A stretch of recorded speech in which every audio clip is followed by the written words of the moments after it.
Itu pasti mereka. Jangan takut. Bukakan pintu kalau mereka kemari.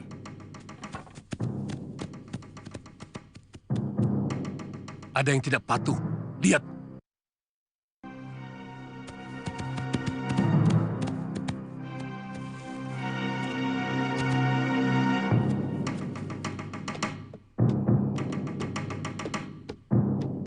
Buka! Cepat buka! Siapa yang menyuruh menyalakan sentir? Hah? Siapa? Aku.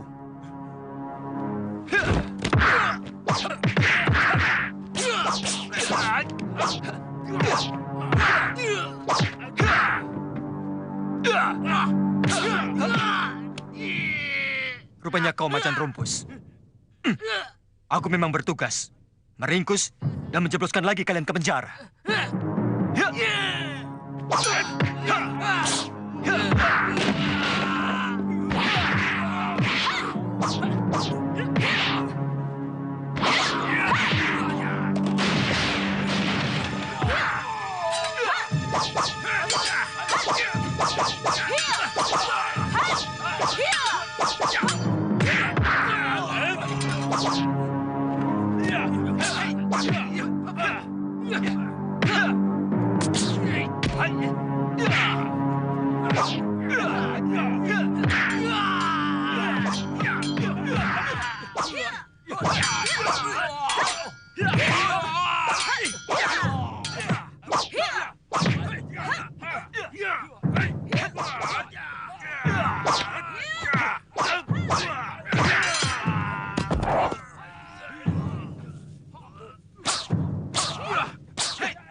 Sayang kita tidak bisa mencari tahu dari mereka sarang yang Putong Bajil. Yang pasti, mereka sudah pindah dari Gunung Lamongan. Tidak mungkin mereka merambah sampai ke daerah selatan ini. Iya, tapi mereka ada di mana? Saya tahu, Tuan. Bagaimana kamu bisa tahu? Saya tidak sengaja, Tuan. Waktu itu, saya sedang mencari burung. Cepat, bawa barang-barang ini. Ayo, cepat.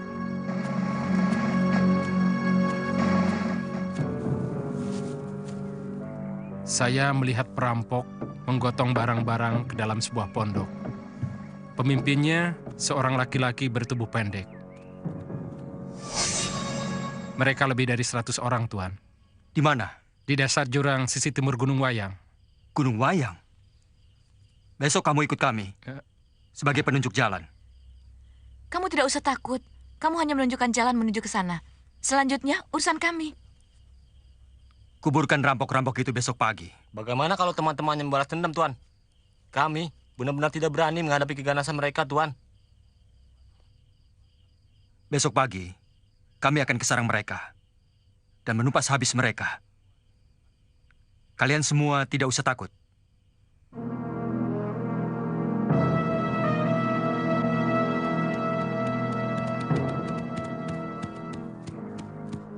Kamu tahu jalan paling singkat menuju ke sana?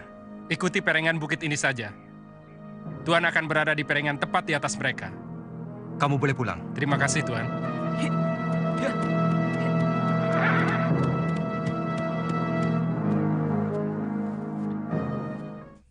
Dia seperti menendang pipiku. Anak kita pasti lelaki. Dialah nanti yang akan mewarisi seluruh kehebatan ilmu kita. Kita persiapkan dia sebagai penguasa jagat kependekaran yang ada di tanah Jawa ini. Katanya supaya jadi anak raja. Oh ya tentu. Anak raja. Tapi juga jago dari segala jago di dunia persilatan.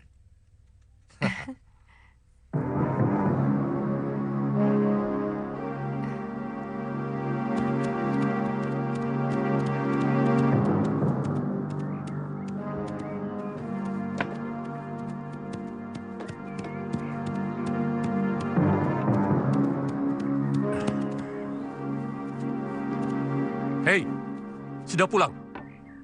Belum, Ki Jata. Dia bilang mau cari perempuan di desa Gedang Selirang. Jangan-jangan dikeroyok orang kampung. Mana mungkin mereka berani?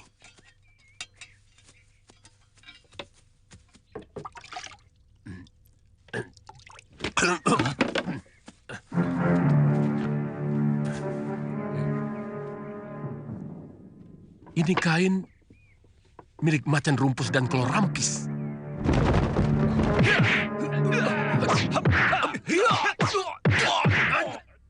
Ada apa lagi? Paling-paling rebutan perempuan seperti kemarin, Kakak. Ada suara pedang.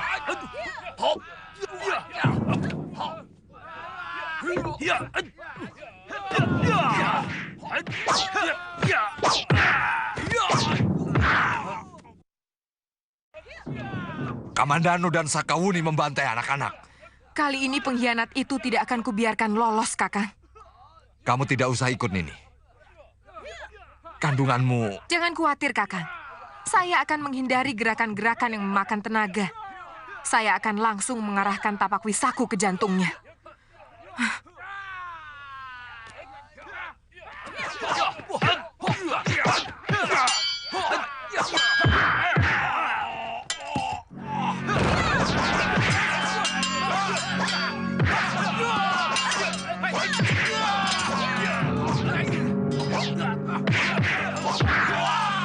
Kamandanu, akulah lawanmu. Kamu masih penasaran untuk merebut kembali pedangmu, Kamandanu? Sia-sia. Pedang ini sudah menyatu denganku. Aku sudah sangat mengenal watak pedang ini. Aku bisa membuat kamu 10 kali lebih ketakutan dari pertempuran kita yang terakhir. Aku akan terus memburu milikku. Sampai ke neraka sekalipun.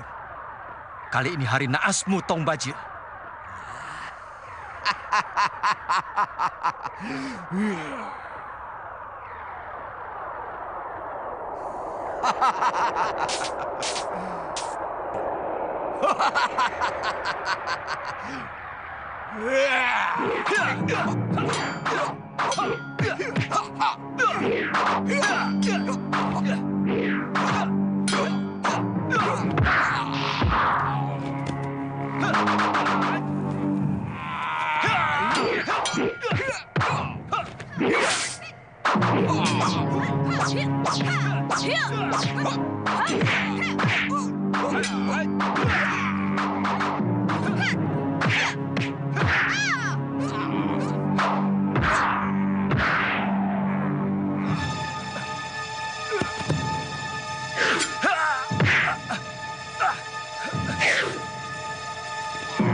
Selamatkan anak kita.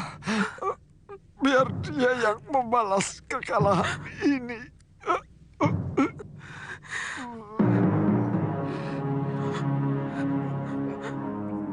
Akan kubalas dia.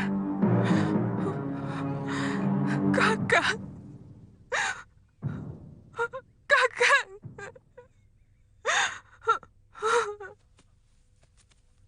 Menyerahlah, Sambi. Kau akan kubawa ke Majapahit.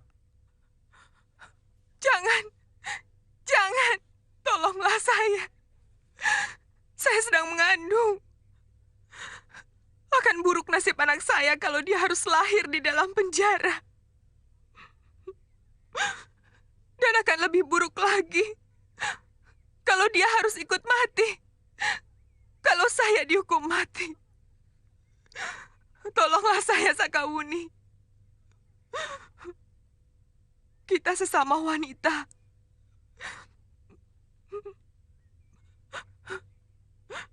Bagaimana rasanya melahirkan anak di penjara?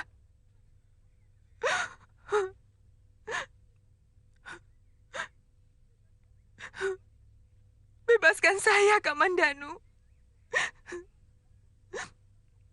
Saya bersumpah tidak akan lagi membuat onar. Baik. Pergi kamu dari Majapahit. Kalau suatu saat aku melihatmu masih tetap berkeliaran di daerah Majapahit, aku akan membunuhmu. Cepat pergi. Baik. Iya. Iya. Akan kubesarkan anakmu dengan baik, Kakak. Akan kuceritakan kepadanya bahwa ayahnya seorang pendekar gagah yang mati secara kesatria.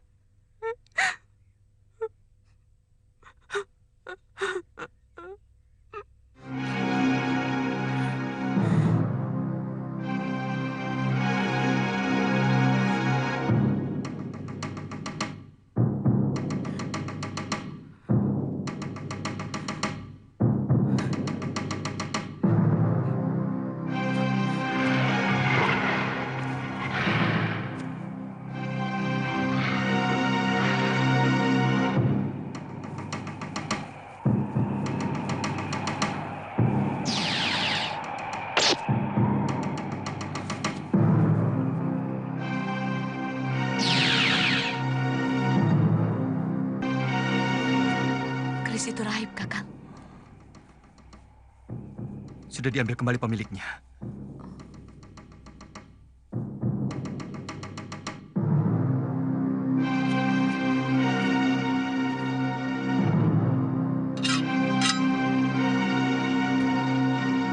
Kita harus segera membawa mayat Empu Tong Bajil sekarang juga, Sakawuni.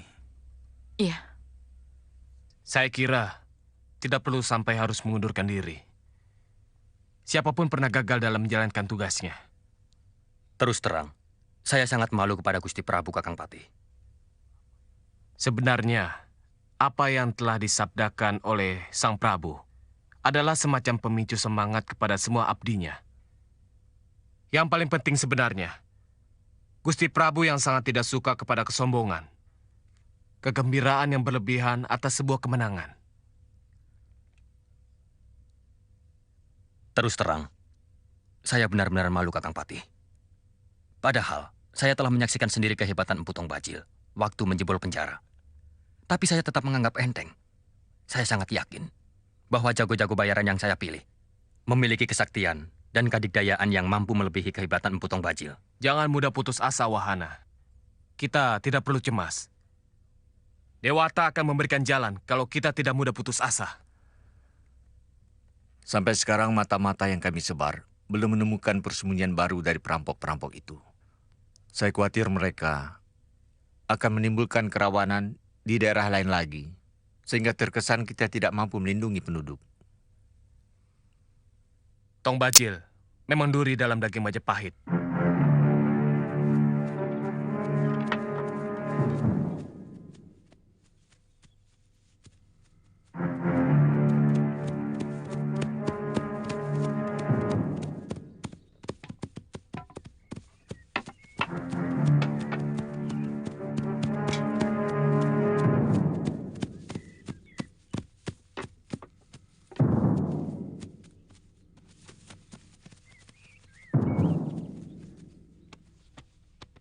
Kamu tidak salah lihat. Apa betul itu mayat Tong Bajil? Benar, Gusti. Saya melihat dari jarak 1 depa.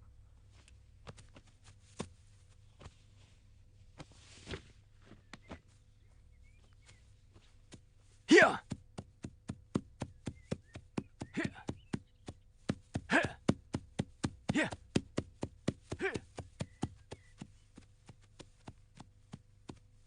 Kamandanu. Selamat datang, Kamandanu. Hati kecil saya selalu yakin bahwa kalian pasti akan mampu melaksanakan tugas dengan baik. Tapi Empu Wahana tidak sabaran. Dia kurang begitu mengenal perangai para pendekar. Bahkan sempat mencurigai kalian. Bukankah Tuan juga ikut mendakwa Kakang Kamandanu bersekongkol dengan Tong Bajil? Oh, itu semua karena pengaruh Empu Wahana. Cara berpikirnya memang terlalu kaku dan picik. Tapi Tuan percaya, Itu hanya basa-basi, Kamandanu. Pergaulan orang atas selalu dengan basa-basi. Ia bisa berarti tidak, dan tidak bisa berarti setuju. Berbeda dengan kami kaum pendekar.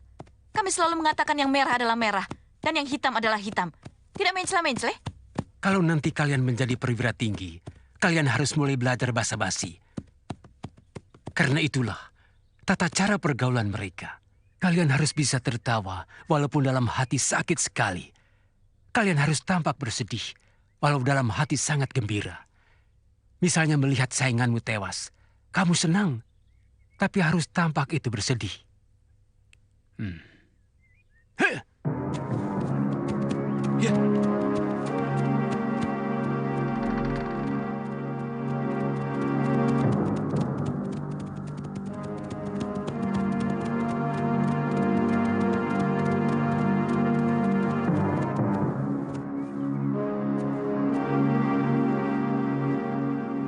Turunkan mayat Tong Bajil ke Mandanu. Saya akan lapor pada Gusti Prabu.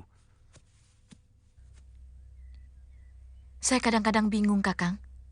Apa maunya dia Halayuda sebenarnya? dia tidak pernah memiliki tugas apapun yang harus dilakukan. Sehingga apa yang dilakukan selalu ngacak dan serabutan.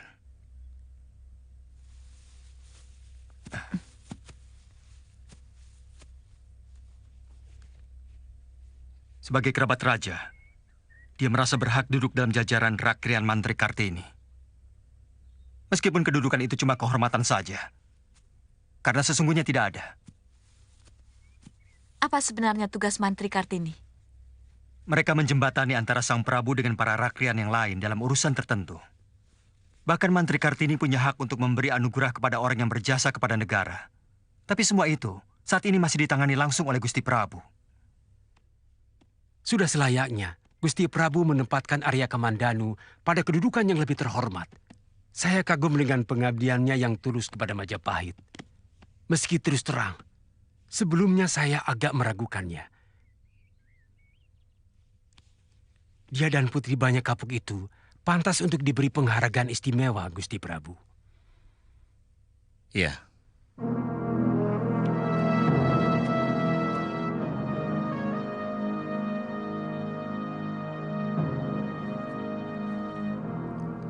Terima kasih, Kamandanu.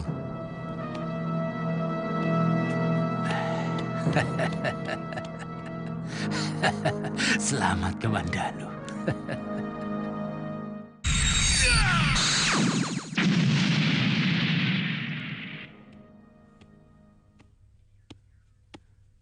Saya sudah mendesak Gusti Prabu untuk memberikan penghargaan khusus pada kalian.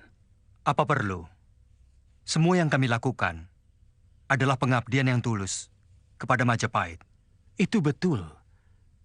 Setiap pengabdian kepada raja adalah tulus. Sebenarnya kami hanya mau membuktikan kesungguhan kami. Apa yang saya sampaikan dulu.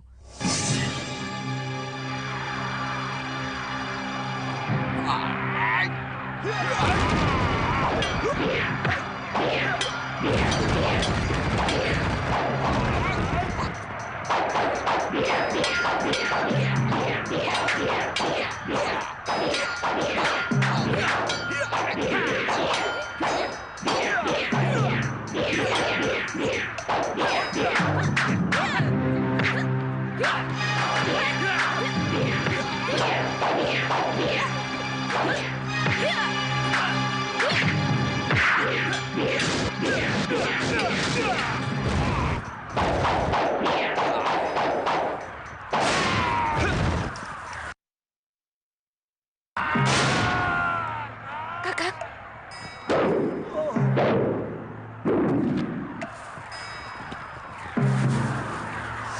bahwa pedang pusakanya sempat direbut oleh Empu Tong Bajil, sehingga memerlukan waktu yang cukup lama untuk merebut kembali pedang itu. Itu adalah benar. Iya. Dalam keadaan seperti itu, orang cenderung untuk curiga. Terutama Rakrian Tumenggung. Karena jebolnya penjara, itu merupakan tanggung jawabnya. Sehingga ketika melihat senjata yang dipakai Tong Bajil adalah senjata milik Kamandanu, secara manusiawi dia mencurigai Kamandanu. Walaupun saya sudah mengingatkan dia bahwa tidak mungkin Kamandanu melakukan perbuatan tercela seperti itu. Saya sempat terpukul mendapat tuduhan seperti itu. Tapi kemudian saya yakin bahwa kebenaran akan selalu muncul. Karena sesungguhnya Dewata dan semua kesucian pasti memihak kebenaran. Saya melihat kalian berdua sudah begitu akrab. Nampaknya juga serasi. Kenapa tidak mengikat diri dalam tali perkawinan? Saya yakin Kakang Banyak Kapuk akan setuju dengan usulan saya ini kalau beliau masih hidup.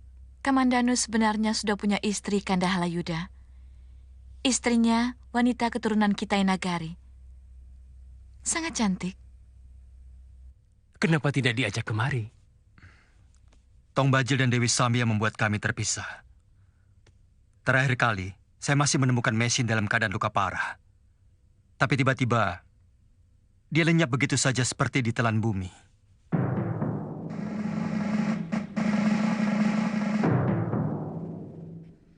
Ini sudah kesekian kalinya Ki Bekal. Herannya yang dicuri hanya ternak saja, khususnya kambing. Bagaimana tugasmu, Jogoboyo? Maaf Ki Bekal. Kelihatannya orang yang kita hadapi bukan maling biasa. Maksudmu? Ada keanehan Ki Bekal. Sepertinya dia bukan manusia biasa. Maksudmu harimau. Tapi menurut laporan, tidak pernah ada darah yang bercecer. Juga tidak ada bekas tapak kakinya. Sepertinya dia orang halus Ki Bekal.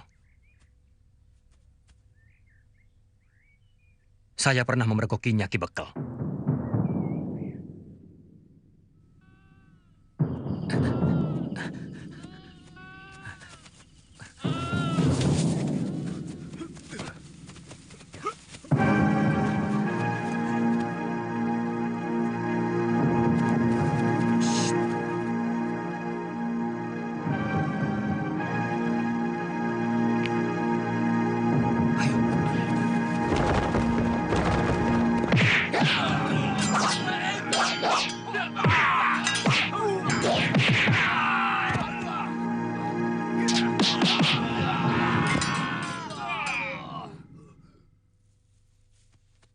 Kami semua seperti kena sirap hantu itu, Ki Bekal. Bangun-bangun sudah siang. Ada apa ini Ki Bekal? Maling kambing tapi Bong Yin. Dari mana? Biasa, cari obat di hutan. Tadi saya dengar ada yang bicara soal hantu. Ya itu tadi. Yang mencuri kambing-kambing penduduk itu diduga hantu penunggu hutan. Hutan mana? Saya hampir setiap hari mencari tanaman obat di hutan. Hantu itu selalu muncul pada malam hari, tapi Bong. Oh. Mungkin gara-gara saya makan sesaji yang di bawah pohon beringin itu, Nini. Sesudah itu perut saya sakit. Tidak apa-apa. Bibi kena mejen. Sebaiknya jangan makan yang pedas-pedas.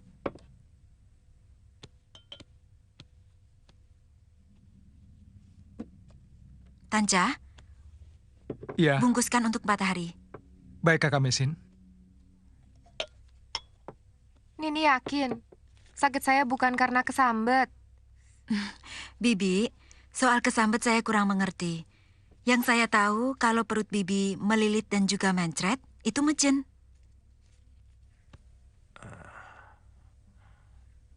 Siapa yang kesambet, Mesin? Bapak Wong, saya baru saja memeriksa Bibi itu. Sakit mejen, perutnya kembung. Tolong Bapak lihat, apa benar obat yang saya berikan?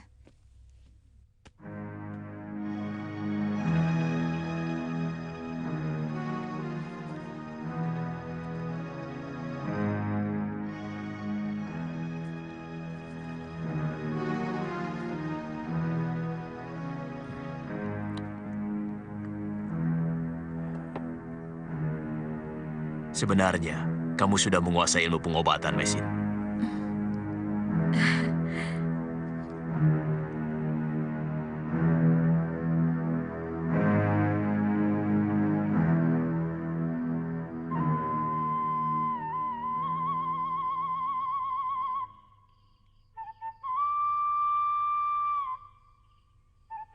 Terus terang, masih agak sulit bagiku untuk menentukan keputusan, Wuni.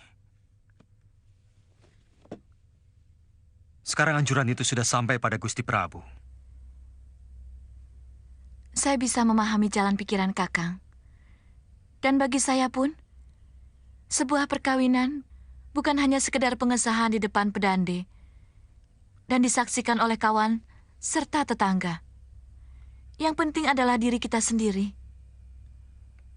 Terus terang sampai sekarang saya masih memikirkan nasib Mesin. Sepertinya tidak adil. Sementara mungkin dia sangat menderita, saya malah menikmati kebahagiaan dalam perkawinan kita. Kakang. Kamadano. Jangan tersinggung, Wuni. Saya hanya butuh keyakinan, sebuah berita tentang dia. Terus teranglah, Kakang. Kakang masih mencintai Nini Mesin? Sungguh, saya tidak akan marah kalau Kakang memang mencintai dia.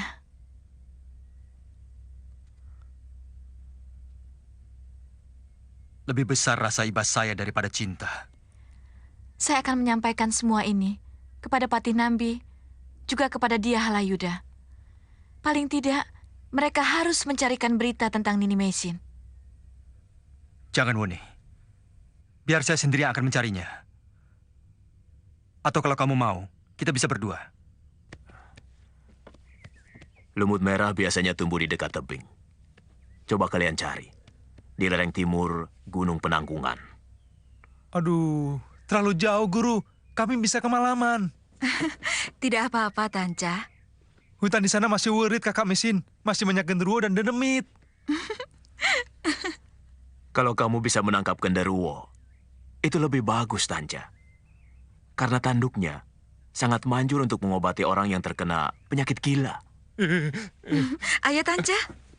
Kami pergi, Bapak.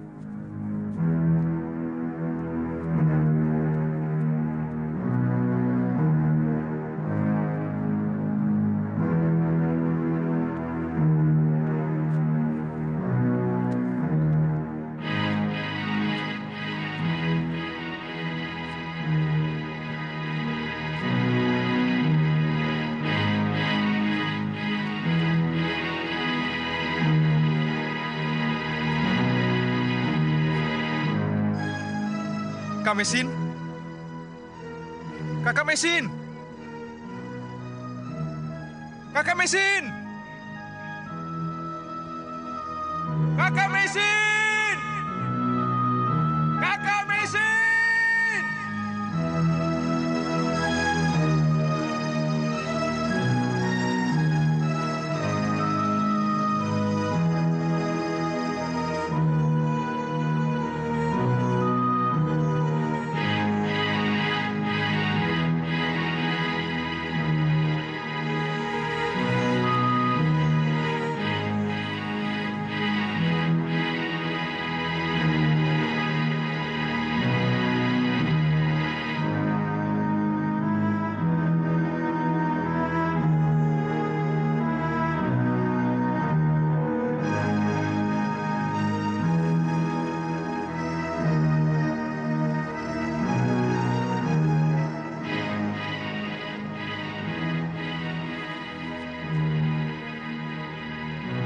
Kakak Mei! Kakak Mei!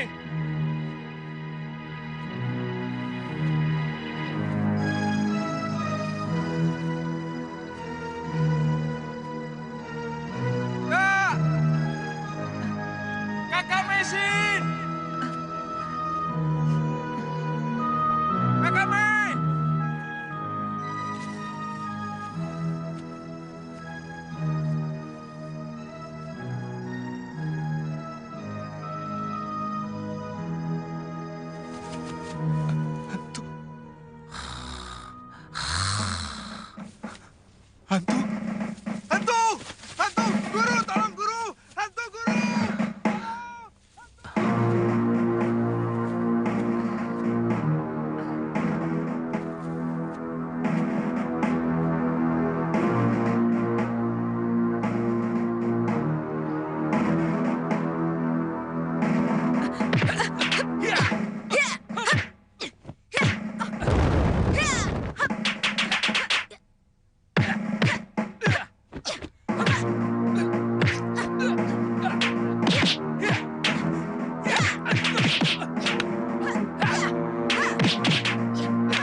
Siapa kamu?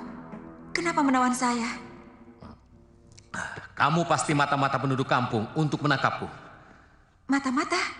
Ya, kamu sengaja menungguku keluar untuk mencuri ternak, ya kan? Saya tidak mengerti maksud Tuan. Penduduk memang sering kehilangan kambing. Tapi saya dengar dari mereka, pencurinya hantu hutan. Maaf, apa benar hantu hutan itu adalah Tuan? Aku harus tetap hidup, maka terpaksa harus mencuri makanan. Saya lihat, di sini banyak pakaian prajurit Mongol. Tuan seorang prajurit? Aku yakin kamu bukan asli penduduk sini. Siapa namamu? Saya orang asli sini. Nama saya Nyai Paricara. Tidak usah bohong. Aku sangat mengenal jurus yang kamu mainkan. Itu kungfu, bukan silat. Juga kulitmu.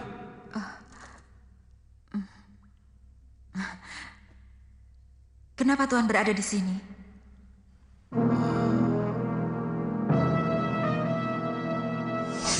Aku bersama 4 sahabatku melarikan diri dari kesatuan. Kenapa kita harus lari? Kita bisa susah, Sinuan. Terserah kalian. Aku orang Han yang tidak mau diperintah terus-menerus oleh orang Mongol itu. Lebih baik aku tinggal di sini. Aku setuju. Kita harus cari tempat persembunyian. Ayo.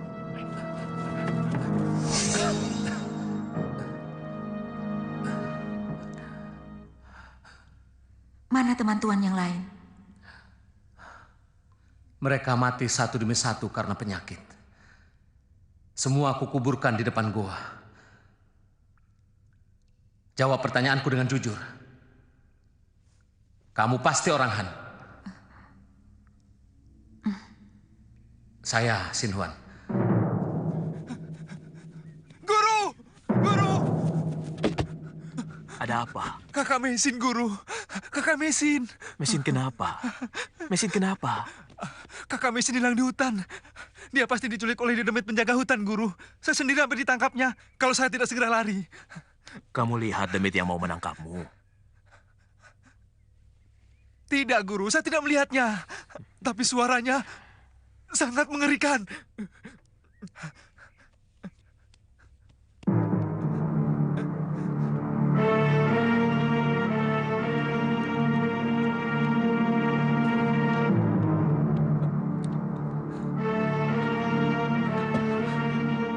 Guru mau kemana? Mencari kakakmu. Dia harus diselamatkan. Kamu tidak usah ikut. Kalau takut. Saya ikut. Sampai saat ini, saya belum menemukan jejak anak kandung saya. Apakah dia masih hidup? Juga suami saya, Kakang Kamandanu. Kenapa kamu tidak pulang saja ke tanah Tiongkok? Saya tidak punya siapa-siapa lagi. Sementara, saya adalah seorang buronan, tentara Mongol. Ya, aku bisa mengerti keadaanmu. Apakah Tuan ingin kembali ke tanah Tiongkok? Keadaanku lebih parah dari kamu. Aku tidak bisa hidup di negeri asing ini. Di pesisir, banyak bangsa kita yang menetap. Di tempat itu, Tuan bisa tinggal bersama mereka.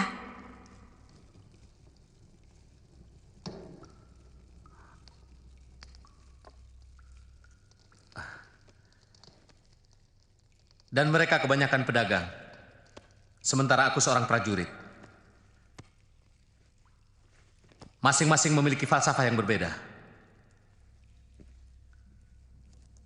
Kalau boleh saya tahu, dengan apa Tuan akan kembali ke sana? Dulu kami mendarat dari pelabuhan kecil yang lautnya kelihatan dari sini. Aku sering melihat ada kapal dagang dari Tiongkok yang labu jangkar di sana.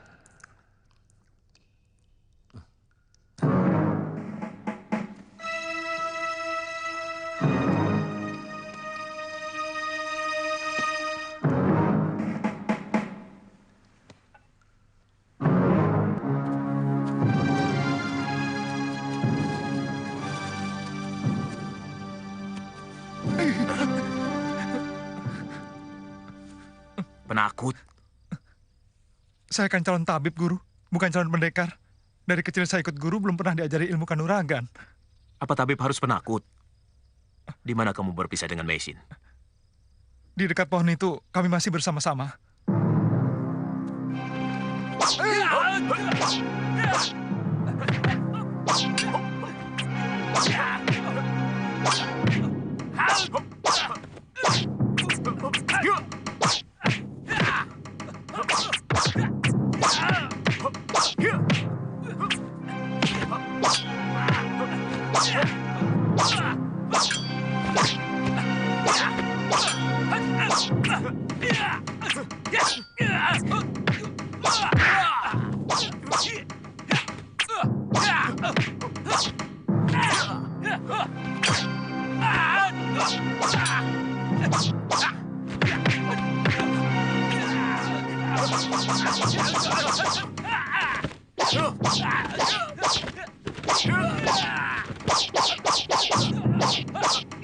Jangan! Siapa yang mengizinkanmu keluar? Dia adalah guru saya. Saya sudah ceritakan pada Tuan. Kamu bilang gurumu seorang tabib. Dia seorang pendekar. Sabetan tasbihnya hampir memecahkan kepalaku. Dia tabib Wong Yin, guru saya, orang selatan. Guru, dia Tuan Sin Huan. Dia seorang prajurit Tartar pengikut Panglima Kausing. Saya kira siluman yang seringkali mencuri ternak penduduk. Tanja, sini kamu.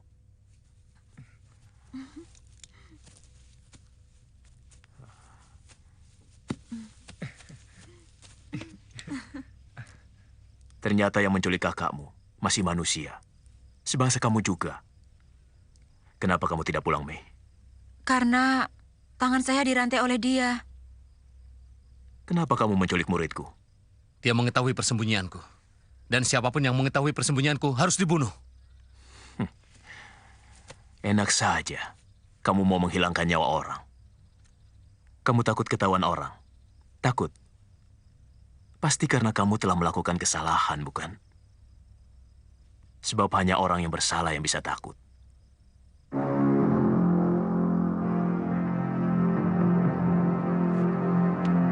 Mungkin babi hutan di sekitar saya tinggal sudah habis. Karena sering saya buru untuk makan selama beberapa tahun. Untuk mempertahankan hidup, terpaksa saya harus mencuri ternak penduduk. Kenapa kamu tidak ke kampung saja, menjadi warga kampung seperti saya? Penduduk sini rata-rata baik-baik. Dan mau menerima kita dengan tangan terbuka. Sepanjang kita baik kepada mereka. Bahkan mereka mau mengangkat saya sebagai kepala dusun. Karena saya sering mengobati para penduduk yang sakit. Saya takut mereka mengetahui bahwa saya tentara Tartar, kemudian mereka melaporkan kepada pasukan pemerintah. Mereka tidak akan menangkap kamu.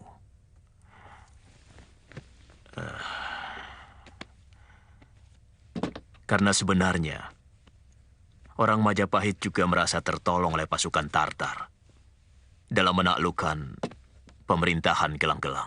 Tapi mereka menyerang kami dari belakang. Mereka tidak mau dijajah pasukan Tartar. Sebagaimana kita, sebagai bangsa Han, juga tidak rela tanahnya mereka rampas dan membelenggu kebebasan kita. Karena pada dasarnya setiap bangsa tidak mau dijajah oleh bangsa lain, apapun bentuknya.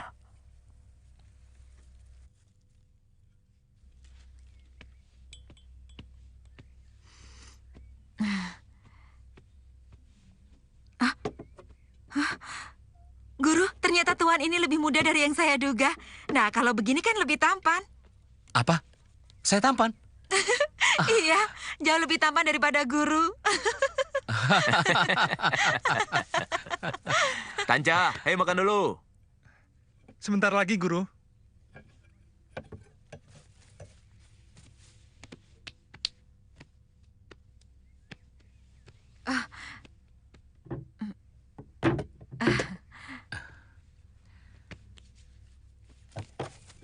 Baru kali ini saya benar-benar makan. Sudah lebih dari 2 tahun saya hidup hanya dengan memangsa daging bakar dengan garam dan air laut. Hati-hati, ada orang mati karena kekenyangan. Silakan. Tambah ya.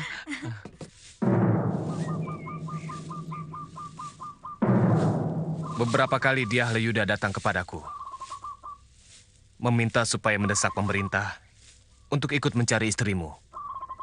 Juga anak dan istrimu yang hilang itu. Dyah Layuda terlalu berlebihan. Terus terang sebenarnya saya masih ragu, Gusti. Apakah istri dan keponakan, serta anak saya masih hidup? Terakhir kali saya bertemu, istri saya terluka parah oleh Aji Tapakwisa. Sementara rumah gubuk tempat kami tinggal sudah terbakar. Itu terjadi sebelum kita menyerang Kediri, Gusti. Itu sudah cukup lama. Saya tidak menemukan anak dan keponakan saya tewas terbakar di dalam gubuk itu.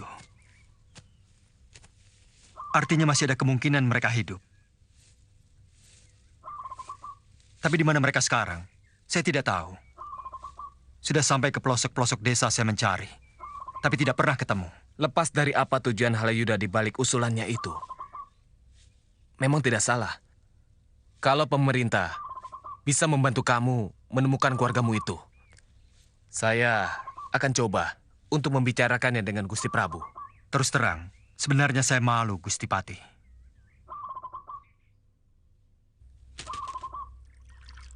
Kenapa harus punya perasaan seperti itu? Itu sepenuhnya masalah pribadi Kakang.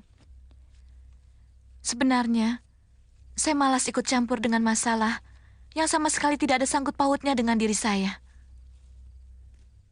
Wuni, tolong jangan bicara seperti itu. Terus terang, saya sedang bingung untuk menetapkan pilihan masa depan saya.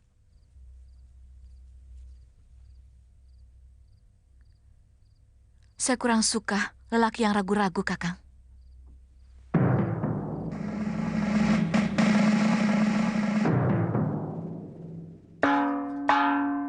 Pengumuman atas nama Baginda Prabu, diharapkan semua warga yang berasal dari Kitai Nagari supaya berkumpul di rumah Ki Bekal. Barang siapa yang menemukan seorang wanita dari negeri Cina yang bernama Nini Mesin, harap segera dibawa ke kota Raja Trowulan. Siapapun yang menemukan dan mengantarkan Nini Mesin akan mendapat anugerah dari Sang Prabu. Atas nama Sri Prabu Kertarajasa Jayawardana, Rakrian Mantri Rihaludia Halayuda.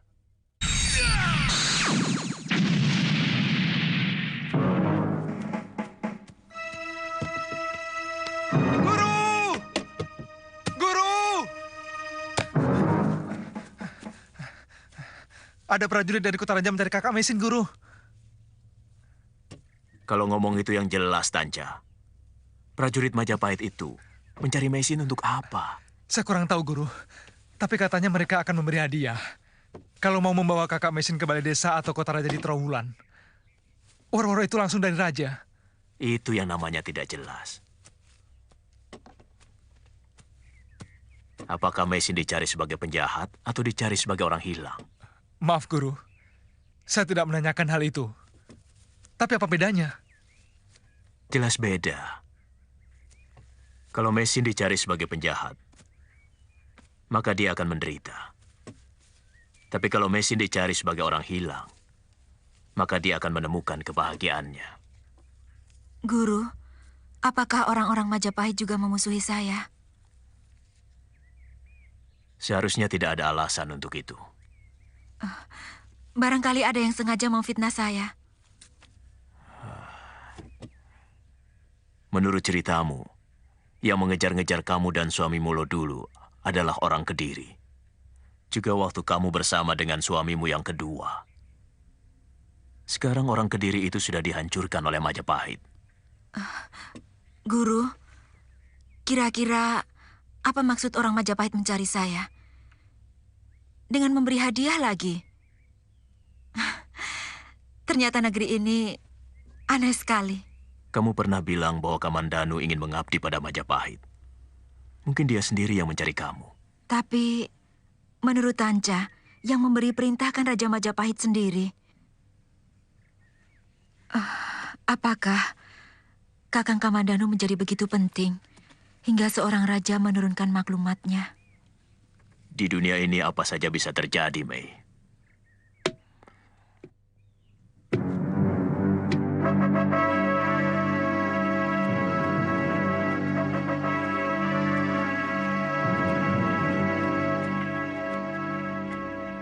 Tumben, tidak biasanya saudagar-saudagar dari Cina begitu banyak. Ada apa, Kakang? Ada pengumuman dari Gusti Dia Halayuda supaya mereka berkumpul di Balai Witana. Sang Dia mencari seorang wanita Cina, istri Arya Kamandanu yang hilang. Siapa Arya Kamandanu? Sampai seorang pejabat tinggi pemerintah turun tangan mencarikan kembali istrinya. Sebagai penghargaan Sang Prabu atas jasanya menumpas gerombolan rampok Empu Tong Bajil yang sangat sakti. Saya mohon supaya usaha pencarian ini Mesin dihentikan saja, Tuan Halayuda. Sudah hampir 2 pekan pengumuman itu diadakan sampai ke desa-desa di puncak gunung. Tapi hasilnya tidak ada. Saya anggap terlalu berlebihan kalau pencarian itu terus dilakukan. Sungguh saya menjadi kikuk dalam keadaan seperti ini. Atau kamu sudah punya pilihan lain? Mungkin kamu mau menyunting Sakabuni. Biar nanti saya yang atur sampai upacara perkawinan kalian. Saya akan mengutarakan kepada Tuan kalau sudah mempunyai ketetapan hati. Bagus. Segera ke rumah saya. Pokoknya, saya harus jadi orang pertama yang kamu kasih tahu. Saya ingin menjadi tonggak kenangan dalam keluargamu, Kamandanu. Hanya itu tujuan saya. Tidak usah berpikir terlalu jauh. Terima kasih, Tuan.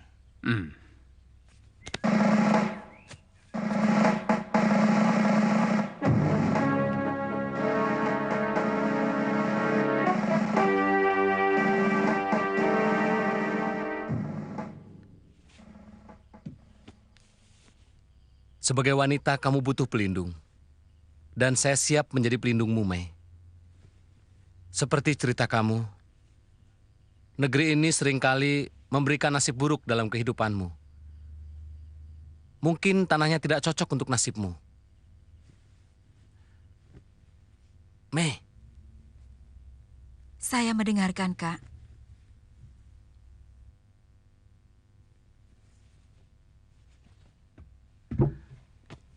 Kita menempuh kehidupan baru di sana. Tidak usah kembali ke utara. Kita menetap di Fukien. Atau daerah pesisir yang lain. Bagaimana? Mungkin saya belum tertarik untuk kembali ke Tiongkok.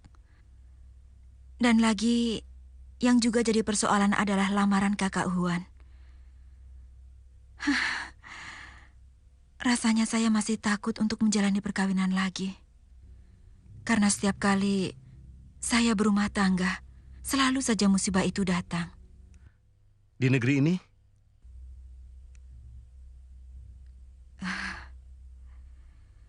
Tidak. Di Tiongkok pun saya pernah mengalami hal yang sama. Baru beberapa bulan saya menjadi istri Kak Lo, bencana datang.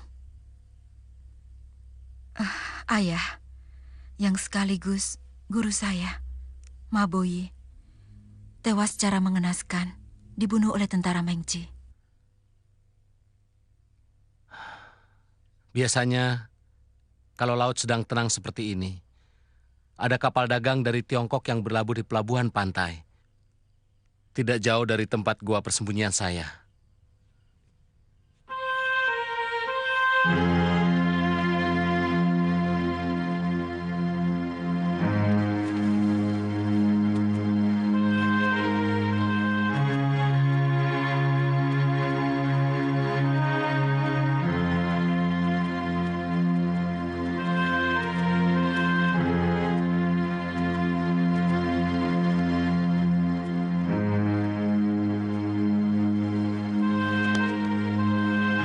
Saya tahu, adik Mei sangat merindukan kampung halaman. Tidak. Saya melihat adik Mei duduk melamun di batu itu memandangi laut. Pasti merindukan negeri di seberang sana. Negeri kita tercinta. Barangkali sekedar rindu iya. Tapi untuk kembali tak pernah terlintas dalam pikiran saya. Jangan menipu diri sendiri, adik Mei.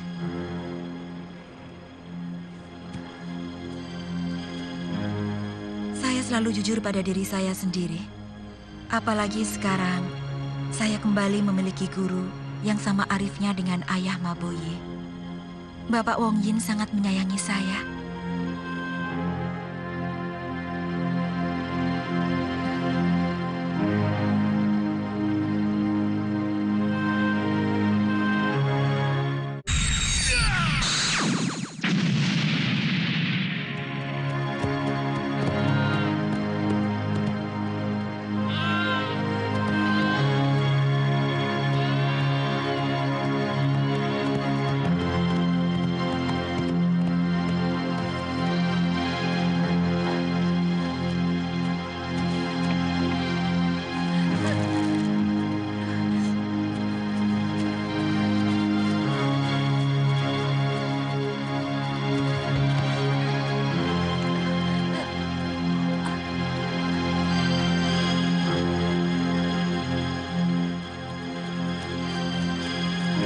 Mesin? Mesin! Mesin! Mesin! Mesin!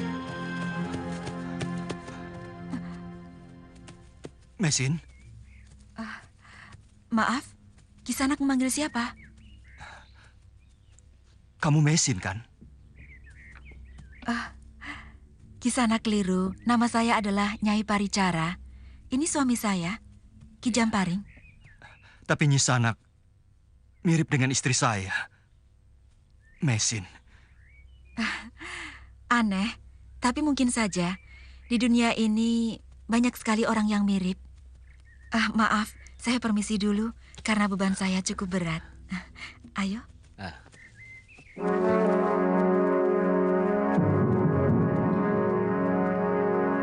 Mirip dengan Mesin, Kakang. Sangat mirip. Tapi namanya Nyai Paricara. Dan rasanya tidak mungkin dia kawin lagi. Pasti bukan dia. Bisa jadi dia. Mungkin dia terpaksa kawin dengan orang yang telah menolongnya tempo hari.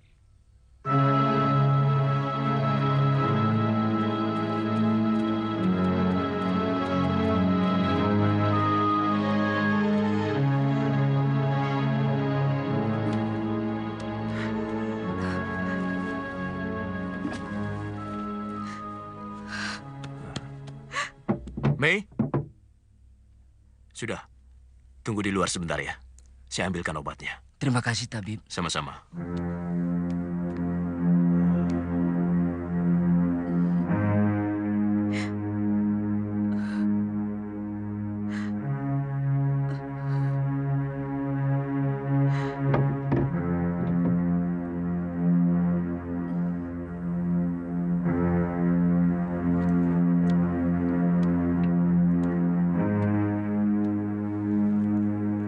Ada apa, Mei?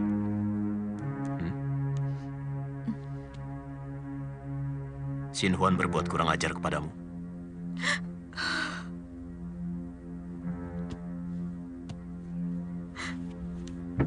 Ceritakan kepadaku. Biar beban di kepalamu lebih ringan.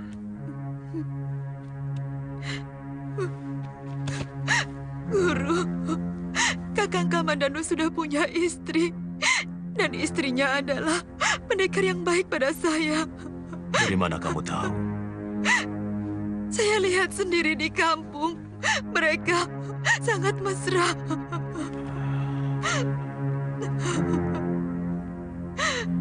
Mesin, kata orang bijak, seperti rejeki, jodoh pun diatur oleh Sang Pencipta nasib. Mungkin Kamandanu bukan jodohmu. Buktinya, ketika kalian saling jatuh cinta, ada orang lain yang merusak pagar ayumu. Sesudah kawin, terpaksa harus berpisah oleh cobaan demi cobaan.